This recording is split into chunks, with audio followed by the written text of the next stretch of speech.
Hi, thank you for joining me on Wilderness with Amani. Today I'm going to be fishing at beautiful Moat Lake. I guess I just talked to a guy that walked by. He said there's a trail that comes up here, but it's not very well defined. I came up cross country. I didn't know, I couldn't see a trail off the main route, so I just figured a way up here. But if you go to my hikings playlist, you'll see the landmarks I used to find the lake. Now, I don't think a lot of people fish up here. I read on the Fly Fishing Sierra Guide that this lake is rumored to have golden trout. The only lake in this Virginia Lakes drainage that has golden trout. Another site I read said it had golden trout. I don't know. Rumored golden trout. There are golden trout. There's brook trout for sure. There's areas you go where there's rumored to be Bigfoot, but I don't expect to see Bigfoot, so I don't know.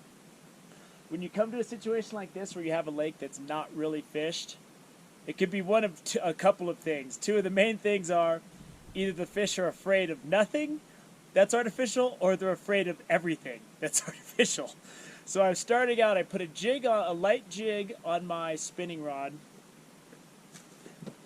and I'm starting out with a 4-pound leader that's about 8 or 9 feet long, and I'm starting out with this big bead head that's all shiny green. It looks like something that should be hanging off a Christmas tree, because I figure I might as well start with the easiest thing to fish, and if they don't bite that, if they start shying away from that, then I'll go to something smaller. I don't have a lot of flies. I should have ordered flies.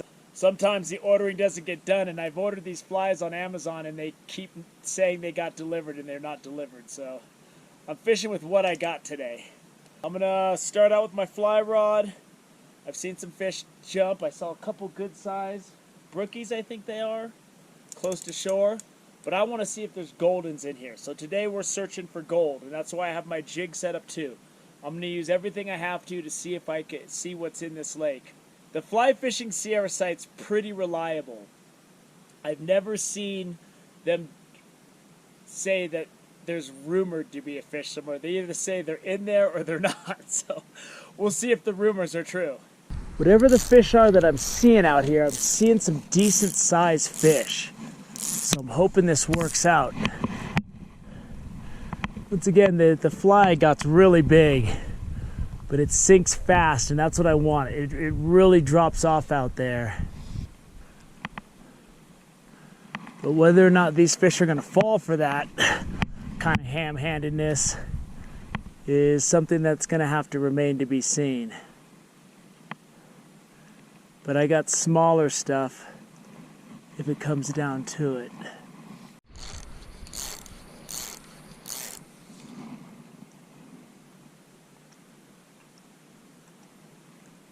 Let's see what we got here.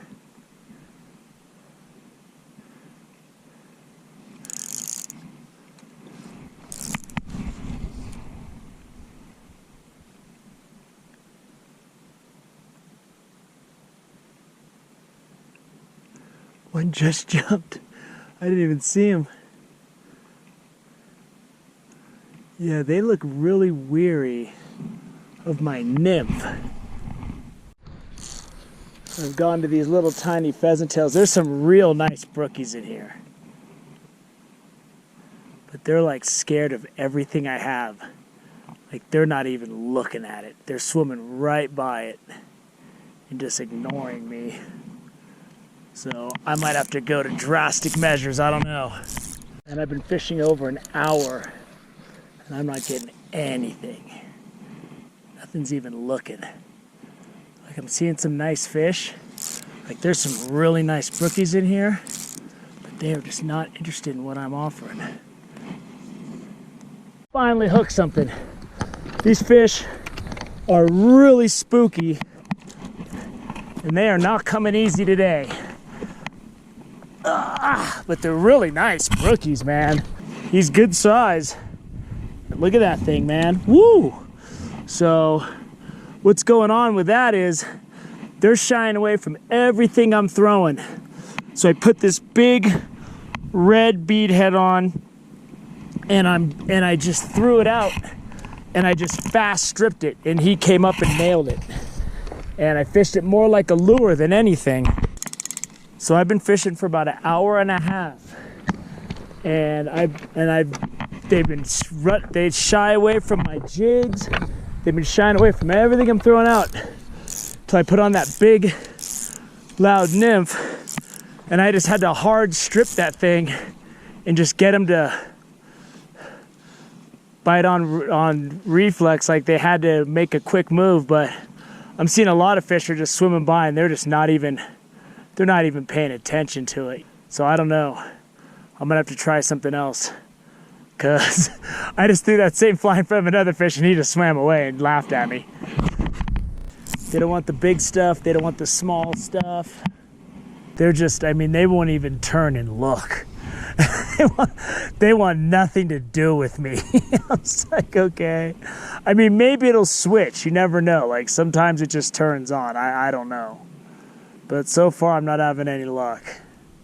Except for that one that hit that really loud nymph that, I don't know, that was like the guy that drives 100 miles an hour. He's a high risk taker. He hit it.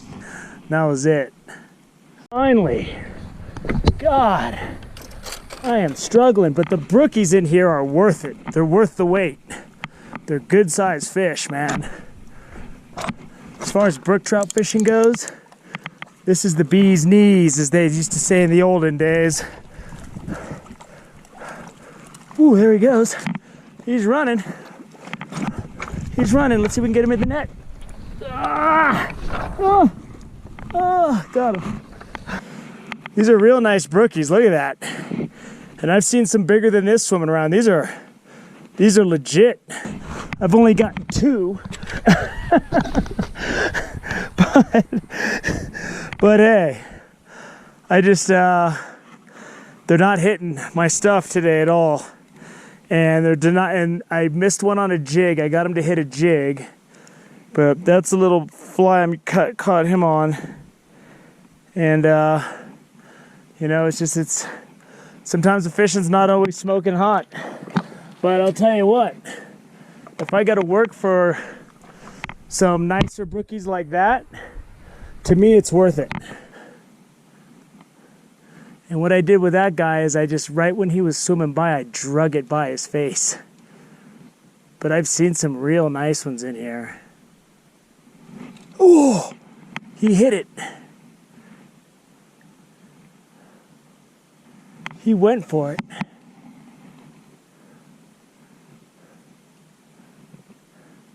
And that's more than I could say than most of them. There's one. All right, buddy. He's not as nice as the other ones, but man, I'll take whatever I can get. You know, you just got to find that one that's willing to bite. It's just, you know, most of them are too smart. This is a nice sized brook trout. And I'm using that this nymph that's all beat to death. Little copper john or whatever it is. There's a nice brookie. The shade's on the water and they're starting to hit now. But I put on a bigger bead head and the shade's on the water, they're starting to rise.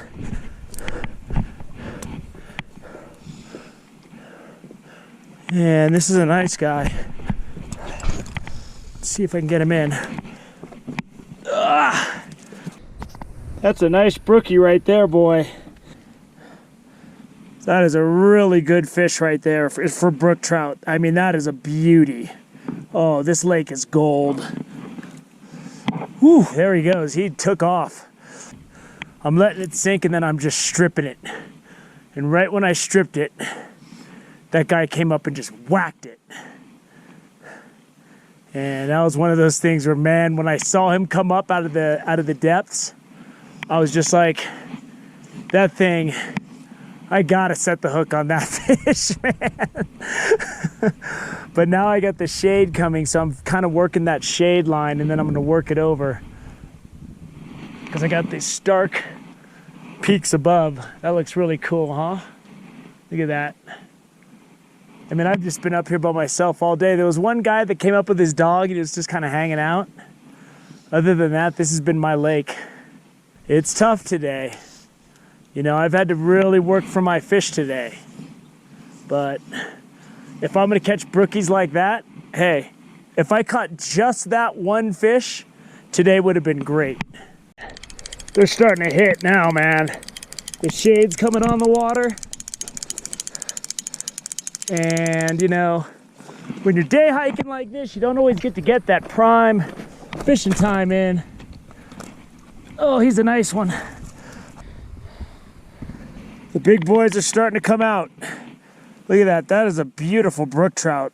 I mean, that is good. That is really good from a lake. And I'm starting to get success on this louder, bigger fly. I mean, I gotta leave real soon because I want to make sure that I have good light going down over that rough stuff. But man, I'm really starting to hook some beauties. And I lost another one that was pretty good, but luckily today I've only missed about 2 strikes. The fish I'm hooking are I'm setting the hook and I haven't caught anything on my spinning rod yet. That's gonna do it for beautiful Moat Lake. I got those last couple nice brookies on that beadhead. And you know, I didn't get a lot of fish today and I had to work for my fish, but they were nice. Those were nice brookies, and I'm coming back up here right after the snow melts as soon as I can get up here. This is 10:05, so you probably won't be able to get up here safely until a lot of those rocks are covered. I'm gonna try to follow this path out and see if I miss the trail, but I don't think that there's that good of a trail that's coming up into here. So, I mean, it's one of those things. I had my spinning rod. I tried everything. I tried rubber jigs. I tried marabou 1/8 ounce jigs.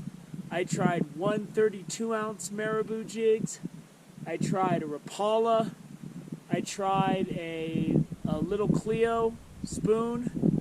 I tried a Panther Martin. Nothing. They weren't even following it. They didn't even want my bead heads, really. I had to entice them into biting. Like, I caught those last 2 bigger fish. I saw them rise, and I casted it, and I skimmed it under the surface. If you come up here with some light tippet and some dry flies and some fly floating, you could probably figure it out. They seem to be rising pretty good. I just didn't have any of that thing. I have like 10 of the same kind of fly, just slightly different sizes. So I need to pick up some flies. But this was just a day trip. I drove up here for the day. The national forests are all closed except for this one, the Humboldt-Toyabe National Forest. And it's only good for day hikes unless you're staying in a campground. I'm not staying in a campground, so I gotta go home. So it's gonna be a short one this week just because the forests were closed. I originally wanted to come up and stay and do my usual Monday, Tuesday, boom, boom, where I hit like 3 locations. I just couldn't do it. So I'm gonna hike out of here today, but it looks like the sun's gonna start going down. There's probably a couple more hours of sunlight. I mean, it's 5. I've been up here all day. So I hope you enjoyed those brook trout. It wasn't explosive, but the quality of fish was just awesome. Awesome for brookies. As far as I'm concerned, I'm sure people have their honey holes where they can find some incredible stuff, but I'm sure there's some bigger ones in here. So thank you for joining me on Wilderness with Amani. Until next time.